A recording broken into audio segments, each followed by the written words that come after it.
kali pertemuan memang Sintayong belum pernah menang menghadapi Irak. Jadi satu sisi ini bisa dikatakan bahwa ada keuntungannya. Kenapa? Karena artinya sudah sering bertemu, kemudian sudah saling mengenal. Sintayong tentu tahu bagaimana cara kemudian membentuk komposisi yang kira-kira bisa mendapatkan kemenangan. Karena itu kan di masa-masa menjelang pendaftaran terakhir, Sintayong memutuskan untuk tidak mengisi semua slot pemain yang didaftarkan ke AFC, tapi memberikan 2 slot sisa. Tujuannya supaya nanti kalau ada 2 pemain tambahan dari diaspora, maka langsung bisa dimasukkan. Tapi ternyata hanya 1 yang masuk, injury time, dan ternyata cuma masuk 1 sehingga ada tambahan dari pemain lokal.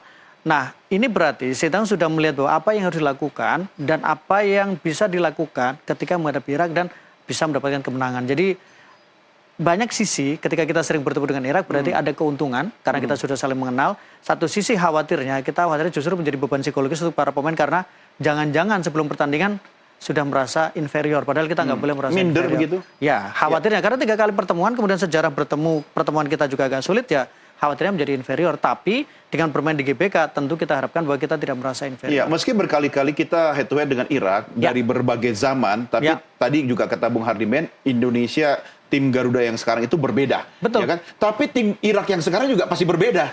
Gitu kan? Ini tampil sama-sama berbeda gitu loh. Nah, ya, pasti eranya masing-masing sepak bola, pasti masing-masing periode pasti punya era masing-masing ya. Tapi yang membedakan adalah ketika kekuatan Indonesia sekarang ini jauh lebih berkembang, karena kehadiran pemain diaspora itu kita tidak bisa menampik itu. Kalau dulu pemain kita mayoritas adalah pemain-pemain yang bermain di kompetisi domestik, kemudian kita tahu bagaimana kualitas dari kompetisi domestik kita mungkin tidak terlalu kompetitif. Jangankan bicara untuk level Asia, bicara level Asia Tenggara pun kompetisi kita tidak terlalu bagus. Jangankan kita bicara level Asia, level timnas kita tidak pernah mendapatkan gelar juara di Piala AFF. Kenapa? Karena mayoritas pemain kita adalah pemain-pemain yang memang berasal dari kompetisi domestik.